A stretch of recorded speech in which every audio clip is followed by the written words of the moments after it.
ফ্যাক্টোরিয়ালের মতো আরেকটা জিনিস আছে যেটা প্রায়ই ইন্টারভিউতে আসে এবং প্রায়ই ধরা হয়, সেটা তোমার এই আইটারেটিভ বা অন্য কোনো উপায়ে করার জন্য আর কি। তো সেইটার নাম হচ্ছে ম্যাক্সিমাম সময় লোকজন বলবে এইখানে যদি যাও তাহলে ফিবোনাচি সিকোয়েন্স, বা কেউ কেউ ফিবোনাক্কিও বলতে পারে, এই নাচ্ছি বা নাক্কি যেটা বলুক না কেন, এইটা হচ্ছে একটা সিরিজ বা ধারা। এটা নিয়ে কারো কারো কনফিউশন আছে যেটা আসলে শূন্য থেকে শুরু হচ্ছে নাকি জানি, বাট এটা একটা ধারা। ধরো তুমি যদি উইকিপিডিয়া বা কোনো একটাতে যাও, সেখানে গেলে এই ধারার সম্পর্কে তুমি কিছুটা বুঝতে পারবা আর কি। তো অনেকে শুরু করে যে এটা শুরু হয় 0 থেকে 1 থেকে, কেউ কেউ আবার 1 আর 2 থেকেও শুরু করে আর কি। তো এটা স্টার্টিং কথা হচ্ছে, এটা নিয়ে লোকজনের কিছু কনফিউশন আছে, বাট যেহেতু উইকিপিডিয়াকে আমরা মোটামুটি বিশ্বাস করে যাই, সেজন্য আমরা 0 এবং 1 থেকে শুরু করব। এবং এই ধারাটার একটা স্পেশাল সিস্টেম তুমি খেয়াল করলে বুঝতে পারবা যে তোমার প্রথম এবং দ্বিতীয় সংখ্যাটা যোগ করলে হয় তৃতীয় সংখ্যা, যে 0 আর 1 যোগ করলে কত হচ্ছে 1, তারপরে এইটা আর এটা যোগ করলে হচ্ছে 2। তার মানে কোনো একটা সংখ্যা হবে তার আগের দুটো সংখ্যার যোগফল। এখান থেকে যদি যাও, এই দুটো যোগ করলে এটা হবে, এই দুটো যোগ করলে সেটা হবে, এই দুটো যোগ করলে এইটা হবে, এই দুটো যোগ করলে এইটা হবে। 3 এ 2 এ 5 হচ্ছে, 5 এ 3 এ 8 হচ্ছে, 8 5 13 হচ্ছে, 13 আর 8 21 হচ্ছে, 21 আর 13 34 হচ্ছে, 34 আর 55 হচ্ছে, 55 আর 34 হলে 89 হচ্ছে। তার মানে তুমি বলতে পারো যে কোনো একটা সংখ্যা, ধরো 3, এটা হচ্ছে তার আগের দুইটা সংখ্যার যোগফল। আবার যে কোনো একটা সংখ্যা, এটা তার আগের দুইটার যোগফল, এইটা একটা তার আগের দুইটার যোগফল। এটাকে বলে ফিবোনাচ্চি। মোটামুটি এই ফিবোনাচ্চিটা একটা জনপ্রিয় একটা জিনিস এবং ইন্টারভিউতে অনেক অনেক বেশি জনপ্রিয়। তো আমরা এটার জন্য একটা ফাইল খুলে ফেলি এবং এটাকে সেভ করে ফেলি fibonacci.js নামে আর কি। তো আমরা সিস্টেমটা কিন্তু বুঝে ফেলছি। সো যেহেতু এটা একটা সিকোয়েন্স বা ধারা, এটাকে আমরা কি একটা ভেরিয়েবল রাখতে পারবো? যদি আমরা নর্মাল যে ভেরিয়েবল সেই হিসেবে চিন্তা করা যাবে না, কারণ এটা গুণফল না, এটা অনেকগুলো এলিমেন্টস, মানে একটা ধারা। এই যদি এখানে দেখো, সেটা একটা ধারা। তার মানে এই অনেকগুলো পদ একবারে রাখতে হবে। সো এটা কীভাবে রাখবো? এটাকে আমাদের রাখতে হবে একটা অ্যারেতে, কারণ অ্যারের মধ্যে তুমি অনেকগুলো ভ্যালু একসাথে রাখতে পারো, ঠেসে ঠেসে একটা একটা করে, একই খোপে একটা একটা করে রাখতে পারো। সেইটা সেকেন্ড যে জিনিসটা করতে গেলে তোমার মাথায় রাখতে হবে, সেটা হচ্ছে যেহেতু তোমার যে কোনো একটা সংখ্যা তার আগের দুইটার যোগফলের সমান, তার মানে শুরু করবা কি দিয়ে? কারণ তুমি যখন ক্যালকুলেট করতে চাও, তোমার সবসময় লাগবে যে কোনো একটা সংখ্যা তার আগের দুইটা। এখন তুমি যদি একদম শূন্যতম পদ দিয়ে শুরু করো, একদম ফার্স্ট যে আছে তাকে দিয়ে শুরু করো, তাহলে তার আগে কিন্তু কেউ নাই, একদম সবার আগে যে আছে, এটাকে তুমি ক্যালকুলেট করতে পারবা না। সেই জন্য তোমাকে ইনিশিয়াল ধরে নিতে হবে, যেটার উপর বেস করে তুমি সামনে আগাইতে পারবা। সো আমি যদি বলি আমি তোমাকে 1 থেকে 10 পর্যন্ত এই ফিবোনাচ্চি সিরিজের সবগুলো এলিমেন্টস বলো, এবং আমি তোমাকে যদি বলি এটা শুরু করো, তো তুমি যদি একদম বলো যে আমি একদম আগে কার থেকে শুরু করব, সেইটা আমি বোঝার জন্য বুঝতে হবে যেহেতু যে কোনো একটা এলিমেন্টস তার আগের দুইটার যোগফলের সমান হচ্ছে, সেই জন্য তুমি শুরু করবা মূলত তৃতীয় যে জায়গাটা আছে সেখান থেকে। কারণ তৃতীয়টাতে শুরু করলে তুমি এই প্রথম দুইটার যোগফলটা নিজেই বের করে ফেলতে পারবা এবং এরপরে তুমি আস্তে আস্তে সামনে আগাইতে পারবা। তো এইটা তোমাকে একটু মনে রাখতে হবে।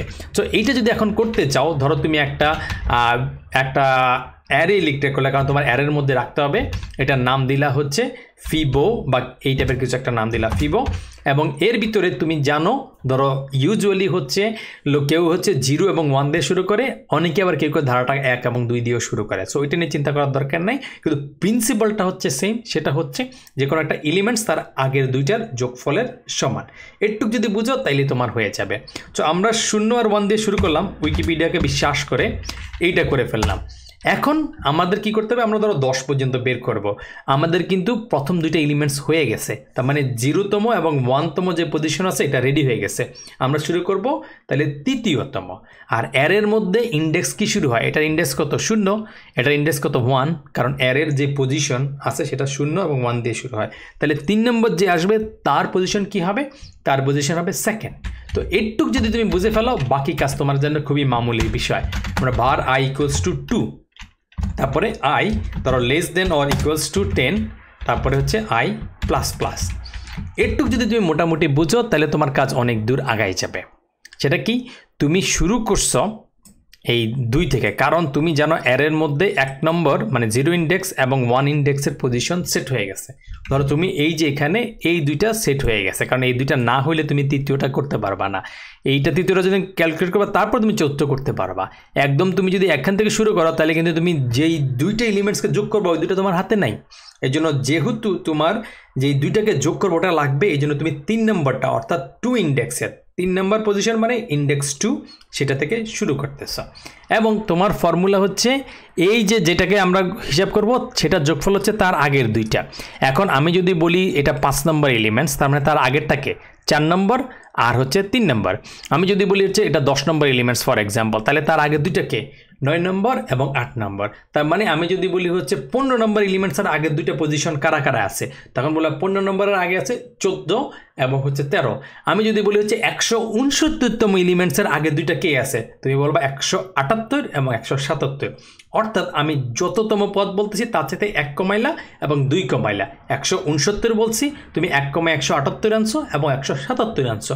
এখন আমি যদি বলি যে তোমাকে nতম পদ বলতে, তাহলে তুমি কি বলবা? তুমি বলবা যে nতম পদ যদি তার সাথে 1 কমাবো মানে n-1, আর তার সাথে 2 কমাবো মানে n-2। এটুক যদি বুঝো তাহলে তোমার ফুল কাজ শেষ, আর কিচ্ছু চিন্তা করা লাগবে না। তো এটা যদি আমরা করে ফেলি, এইখানে আমরা বলবো যে পরবর্তী পদ সেটা কি হবে। ধরো এটা 2 নম্বর পদ যদি আমরা চিন্তা করি, আমরা একটু মানে নর্মালভাবে চিন্তা করি, তাইলে আমরা চিন্তা করব এইখানে ফল লুপের ভিতরেও যদি করি বা আগেই করি, এখানে যে ফিবো একবার তো ডিক্লেয়ার করে ফেলছি, এই ফিবো এর 2 নম্বর পজিশনটা হবে কি, সেটা হচ্ছে ফিবো এই অ্যারের মধ্যে এই 2 - 1 তার সাথে যোগ করে দিব ফিবোর 2 - 2তম পদ। ভালো কথা, আমরা যদি আবার বলি যে ফিবোর 3 নম্বর পদটা কি হবে, এই যে 3 নম্বর ইন্ডেক্সের পদটা সেটা হবে এই যে 3 - 1 এবং হচ্ছে 3 - 2তম পদ। আবার যদি আমরা বলি ফিবোর 4 নম্বর পদটা কি হবে, সেটা হবে এই যে 4 - 1 মানে অর্থাৎ 3 নম্বর এবং 4 - 2 মানে 2 নম্বর। একইভাবে ফিবো 5 নম্বর পজিশনের পদটা কি হবে, সেটা হবে 5 - 1 আর হচ্ছে 5 - 2 এর। তো এই হিসেবে আমরা যদি হচ্ছে ফিবোর nতম পদটা কি হবে, nতম পদ সেটা হবে এই ফিবো n-1 এবং হচ্ছে ফিবো n-2। এখন আমরা যদি নিচেরটাতে যদি আমরা i দিয়ে করি, n এর জায়গায় জাস্ট i বসাই দেই, তাহলে ফিবো এর i তম পদ কয় হবে i-1, তারপরে হচ্ছে i-2। একটু যদি বুঝে ফেলো তাহলে তোমার কাজ শেষ। আমরা এটাকে কমেন্ট আউট করে ফেললাম বুঝার জন্য। এখানে আমরা বলে দিলাম যে ফিবো ওই যে i তম পদ, কারণ আমরা যদি ওই 2, 3, 4 এই ভ্যালুটা বাড়াচ্ছি i দিয়ে, আমরা চাইলে n দিয়েও করতে পারতাম কিন্তু i দিয়ে করলাম। তাহলে i তম পদ কি হবে ফিবো, তারপর হচ্ছে i-1 তার সাথে যোগ করে দিব ফিবো i পরে কত বিয়োগ করবো, কত বলো কত, চিন্তা করে বলো, দরকার হলে পজ করে বলো, ভিডিওটা পজ করে তুমি চিন্তা করে বলো ফিবো মাইনাস কত দিব, ফিবো -2 দিব। দিলাম, কাজ কিন্তু শেষ। এরপরে আমরা যদি কনসোল লক করে দেই, দিয়ে ফিবো করে দিলাম, ফর লুপের বাইরে চলে গেলাম, লুপের বাইরে গিয়ে তারপরে আমরা হচ্ছে ফিবোটাকে করে দিলাম। সো এটা দিয়ে কিন্তু আমার আইটারেশন চলবে। প্রথমবার আসবে 2 এ গিয়ে তার 2 - 1 মানে 1তম পদটাকে নেবে এবং 2 - 2 মানে 0তম অর্থাৎ ফার্স্ট পজিশন 0 ইন্ডেক্সেরটা নেবে, 3 আসবে 4 আসবে।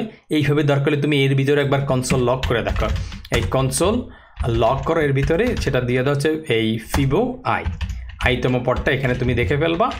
এটা মোটামুটি দেখে তার আগেরগুলোর যোগফল, বা তুমি ফিবো i তারপরে হচ্ছে ধরো ফিবো i এভাবে করলা, ফিবো তারপর i-1 এই কই গেল i-1 তারপরে হচ্ছে ফিবো i-2, এই তিনটাই তুমি লক করে দেখো। এইটা দরকার হলে আমরা পরে লক করলাম।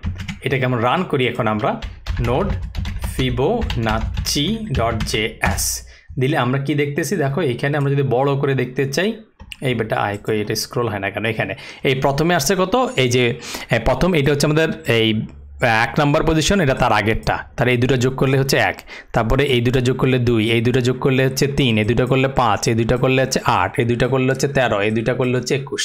তার মানে এই ধারাইভাবে আসতেছে। তো এখন আমরা যদি এইখানে এই প্রত্যেক লুপের ভিতরে না করে আমরা জাস্ট এইখানে পুরোটাকে লক করে ফেলি, তারপর আমরা যদি এইটাকে আবার রান করে দেই, তাইলে আমরা পুরা ধারাটা এখানে পেয়ে যাব যে 0, 1, 1 এভাবে করে এই যে 55 পর্যন্ত।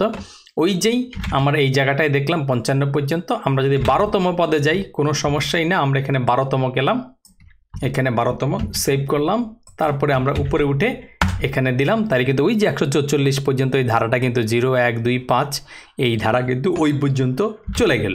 তো তুমি এইটা হচ্ছে আইটিরেটিভ ওয়েতে জিনিসটা করে ফেলতে পারলা আর কি। তো আইটিরেটিভ যদি তুমি বুঝে ফেলো তাইলে তোমার রিকার্সিভ করাটা কঠিন কিছু না। আর চাইলে তুমি এটাকে একটা ফাংশনের মধ্যে ঢুকাই ফেলতে পারো, কিছুই না, তুমি একটা ফাংশনের মধ্যে ঢুকাই ফেলো যে আমার এই ধারাটা ধরো এটাকে আমরা উপরে উঠাই ফেলি আমাদের বুঝার সুবিধার জন্য, এটা আমরা রেখে দেই। আর এখানে আমি হয়তো একটা ফাংশন লিখলাম যে ফিবোনাচ্চি বা কিছু একটা ফাংশন ফিবোনাচ্চি, সেটা হচ্ছে আমি কার করব n পর্যন্ত করলে এটার ভিতরে কি করব, আমাদের এই যে ফিবো ধারা এটা তো লাগবেই, এটাকে নিলাম আমরা, এটাকে নিয়ে আমরা এই জায়গাটায় করলাম, করার পরে আমরা এখানে করতেছি কি n পর্যন্ত, আগে 12 পর্যন্ত করতাম তাই 12 পর্যন্ত লুপ যাইতো, এখন করব n মান যত দিবে অতটুকু, জাস্ট সিম্পল, আর কিছু না। বাকিগুলো আগের মতো নর্মালভাবেই থাকবে, আর রেজাল্ট হিসেবে আমরা অ্যারেটাকে দিব, বাস আমরা ফিবোটাকে রেজাল্ট হিসাবে দিয়ে দিলাম। এখন আমরা যদি হচ্ছে এটা রিটার্ন করব, রেজাল্ট হিসাবে না, রিটার্ন হিসাবে ফিবোটাকে পাঠিয়ে দিব। এখন আমি চাইলে এখানে করতে পারি যে maybe bar result equals to হচ্ছে ফিবোনাচ্চি করব, ধরো হচ্ছে আগের মতো 12 পর্যন্ত। তাইলে এরপরে আমি এই রেজাল্টটাকে যদি এখানে লক করি, রেজাল্ট কই গেল, রেজাল্ট এটাকে যদি করলে আমি কিন্তু সেম রেজাল্টটা পাবো, এই যে এই সেম রেজাল্টটা আমি এখানে পেয়ে যাচ্ছি। তাহলে তোমরা মোটামুটি বুঝতে পারলা যে তুমি কিভাবে এই যে আইটিরেটিভ ওয়েতে ফিবোনাচ্চি জিনিসটা বের করতে পারবে আর কি। সো এই ভিডিওটা আপাতত এখানেই থাকলো, কিন্তু তুমি বুঝতে পারলা যে ফিবোনাচ্চি ধারাটা কি, এটা কিভাবে তোমার যে কোনো একটা এলিমেন্ট হচ্ছে তার আগের দুইটার যোগফল, এবং এইটা যদি তোমার একটা ধারার সিস্টেম হয় তাইলে সেটাকে তুমি কোডিং হিসেবে কিভাবে কনভার্ট করবা। তা আমি আশা করি না যে তুমি একবার দেখে এটাতে একদম ভাজা হয়ে যাবে। আমি নিজেও এরকম 10 12 15 বার এই জিনিসটা দেখা লাগছে, তারপরে একটু আমার কাছে খোলাসা হয়েছে। তো তুমিও অতটুকু ধৈর্য নিয়ে জিনিসটা দেখো, বারবার রিপিট করো, তাইলে তোমার জন্য জিনিসটা বুঝে একটু সুবিধা হবে। আর আজকেও যদি বুঝতে না পারো টেনশন নেওয়ার কোনো দরকার নাই, আপাতত রেখে দাও, পরে আবার কোনো একটা সময় দেখবা। এই জিনিসগুলো কিন্তু আমি একদিনে এক বসায় শিখি না, আমি নিজে শিখি নাই। তুমি যদি অনেক ট্যালেন্টেড হও তুমি আশা করতে পারো তুমি একবারে শিখে ফেলবা, বাট আমি একবার 2 বার 3 বার দেখছি, ইন্টারভিউতে ধরছে পারি নাই, তারপরে এসে আবার দেখছি, আবার লিখে রাখছি, নিজে প্র্যাকটিস করছি, এই সেই করতে অনেক 8-10 বার প্র্যাকটিস করার পরে তারপরে গিয়ে জিনিসগুলো একটু করে দাঁড়াইছে বিভিন্ন সময় দেখতে গিয়ে। তো তোমাকেও অতটুকু রিপিটেশন করতে হবে জিনিসগুলোতে একটু রিজনেবল হওয়ার জন্য। সো এই ভিডিওটা আপাতত এখানেই থাকলো, দেখা হবে নেক্সট ভিডিওতে।